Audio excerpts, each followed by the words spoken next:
From last minute heartbreak and historic records to absolute FIFA controversy, this World Cup had everything. Here's the 10 biggest moments everyone will still be talking about after the final whistle where Spain won the World Cup. 10. A president that knows nothing about football called FIFA, and then suddenly a suspended player was allowed to play again.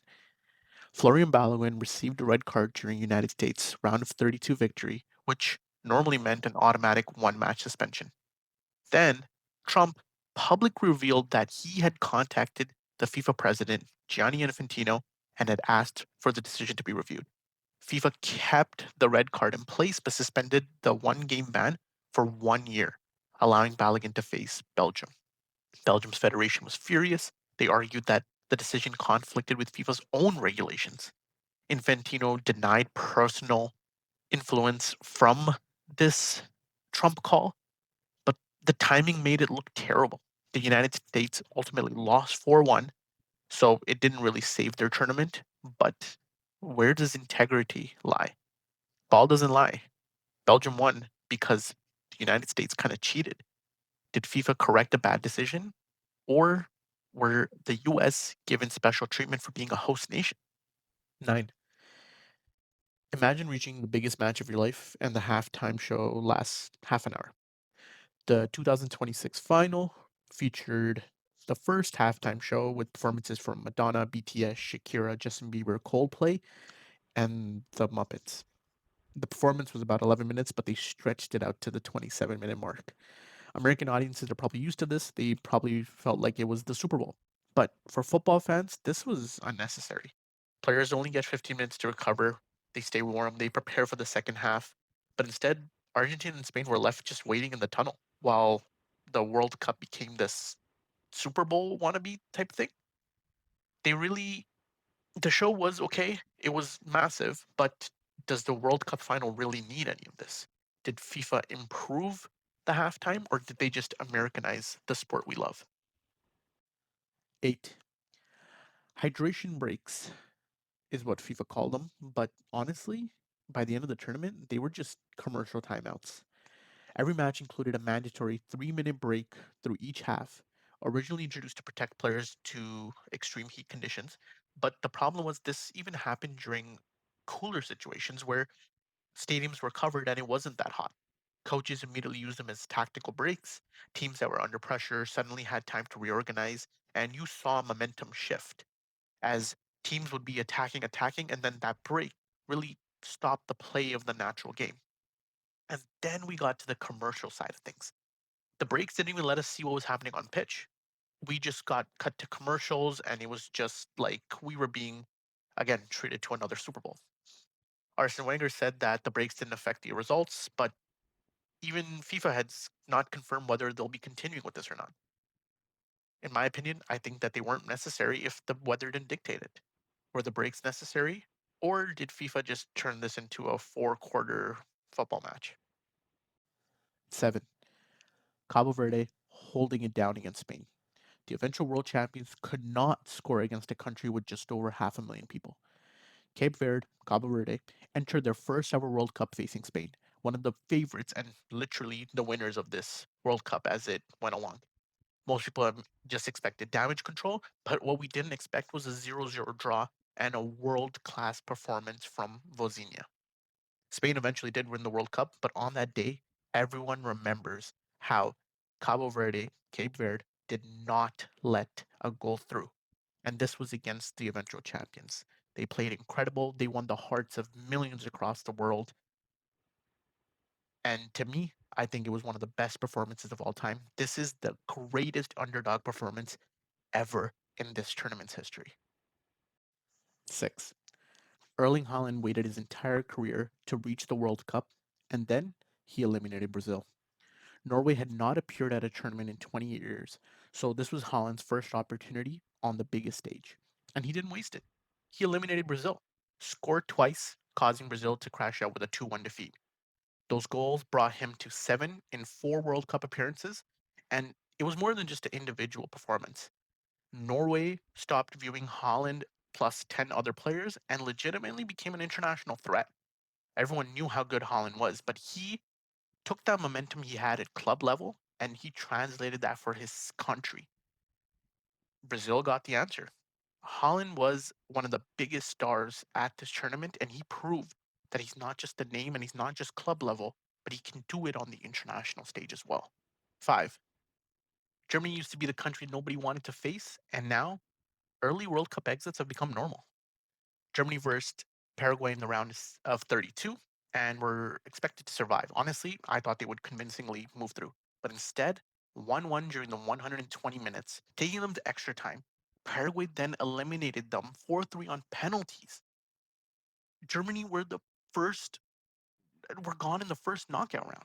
And this wasn't just a random upset. This is the third consecutive World Cup for a country that once treated semifinals like bare minimums.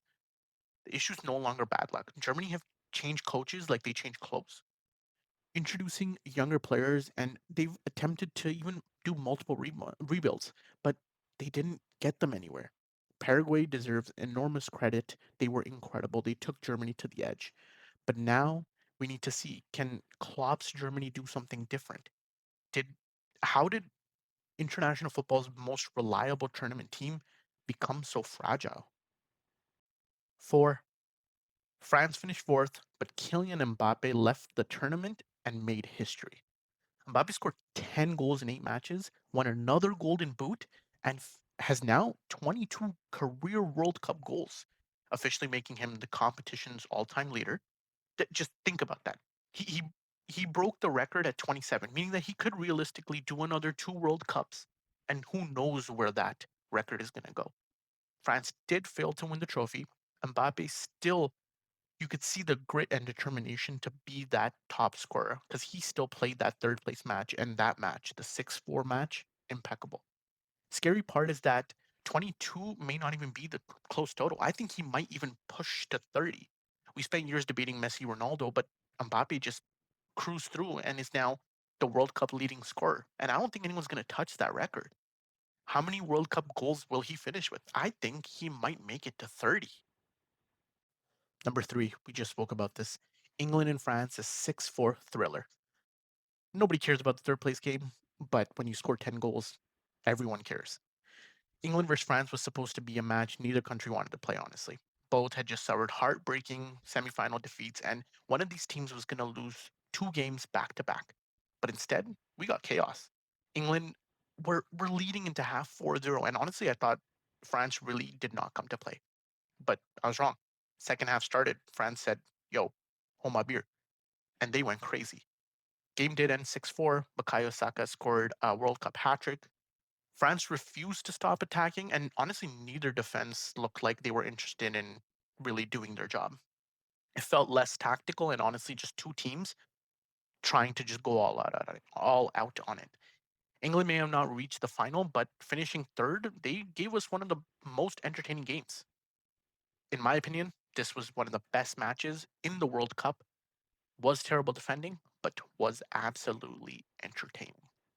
Number two, Argentina's World Cup final disaster.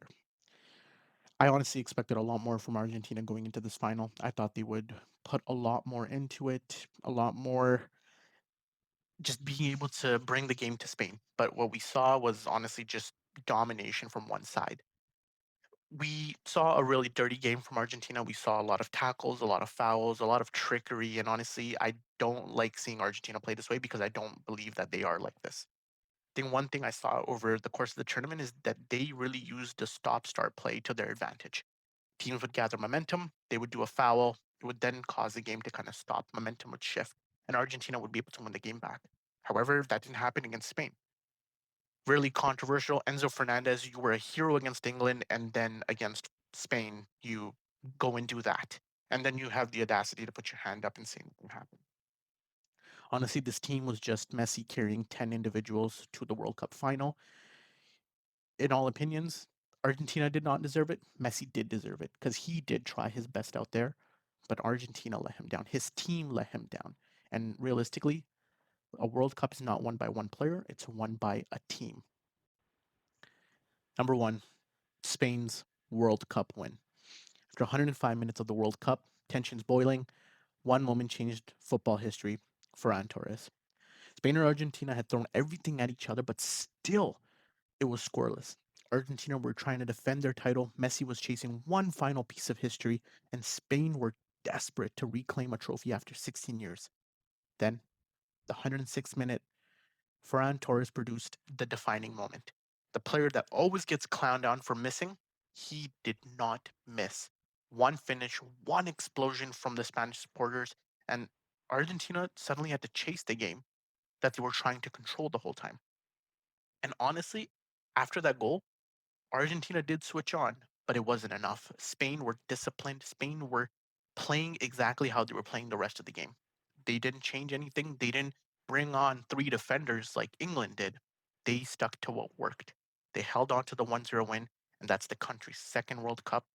It wasn't the prettiest final, but moments aren't defined by prettiness, it's defined by the best team. And that team was the best.